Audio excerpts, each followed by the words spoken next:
Stop paying for expensive GS1 barcodes and get an exemption instead. So right here, you can see if you don't want a GTIN, you can apply for an exemption, which is awesome because GTINs cost money. And sometimes when we start a business, we don't want to spend any extra money. Now, if you don't know what a GTIN number, it shows it right here on the screen. It's they're pretty much a 12-digit code. You see them at the store sometimes.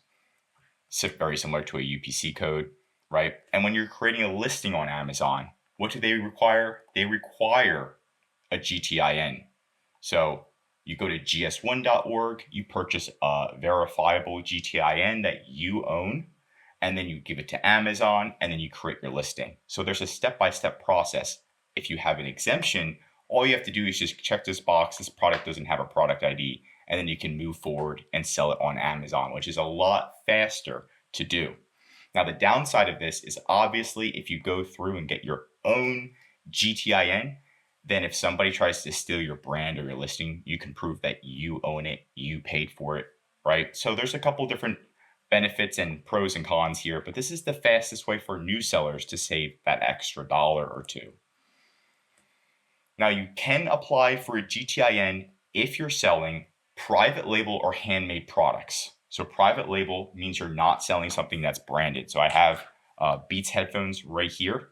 You could not sell this as GTIN exempt because this one already has a GTIN. This is somebody else's product, right? This has somebody else's brand name on it. Now, if you made your own product, let's say you had a manufacturer that made tennis balls for you and you called your tennis balls Josh's tennis balls, that would be an example of something you can apply a GTIN exemption for. You can, because this is our private label, this is our brand name, this is our branded product. Or handmade products. Products you manufacture, brand, or publish without barcodes. Parts without a product ID, like automotive parts, mobile accessories, bundled products, like a belt and wallet pack, and generic unbranded products, right?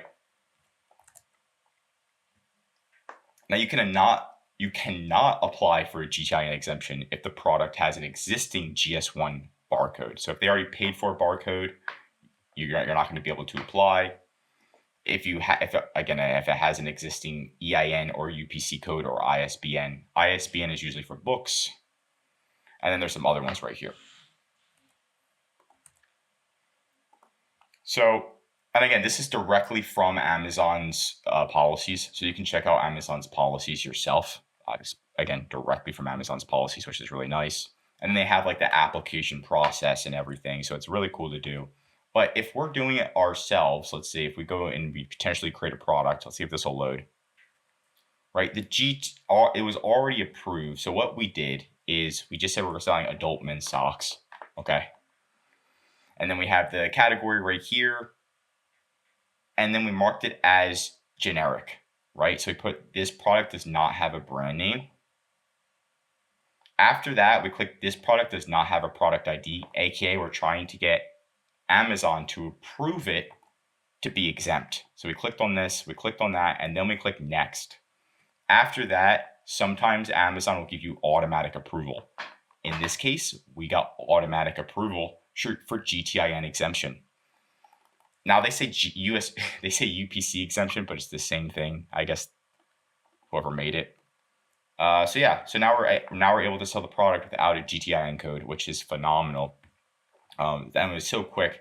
Now I believe it could be harder. They might ask for approval depending on your account, and then they may ask depending on the brand name. So if you're selling a branded product, so maybe this is Josh's balls, right? That's my brand name. That's my trademark. Josh's tennis balls. So we're going to go over here and we're going to see that if we did do a brand name, what they're going to do is you have to actually apply for GTIN exemption. Instead of it saying approved, it's going to say apply here. And what it's usually going to ask for is photos of your product with your brand name on it. So right here, your manufacturer should probably engrave something, or I don't know how they do it for tennis balls, but it should be like stitched in that has your brand name on there. That way, when you apply on Amazon, they're like, oh, okay, that makes sense. Now, and it has to be real images. They can't be fake images. That's usually how you don't get approved. So you can see on the right side, it's kind of like super fake. On the left side, you're going to want to have your hand in the photo and show all sides to show that it's a real photo. And this is the exemption process. You do submit, case log, you get approved, you wait 24 hours, and then you submit your product again, and you should be good to go for that exemption, right? And then there's also the top reasons it gets rejected. For books, the front, back, and spine of book images, when you're submitting the images to Amazon, you need to submit every single side of the image. Like Amazon, the more images, the better at the end of the day, right? Just put them all into a PDF, and then you can make the PDF like a little bit smaller, because Amazon usually only allows 10 megabytes to be uploaded. Again, they have to be real world images. They can't be low quality. The brand name not matching. If it has one brand name on this side and another brand name on the other side, that's a problem. If there's already a GS1 barcode, I don't know how they're going to do this. Maybe they'll manually check. But if they do manually check and they see that Josh's tennis balls already has because they can type it in the GS1 and see if my product is already on there. It's kind of hard. So I don't know if they'll do that. So mainly the main reason you're going to get rejected is the images.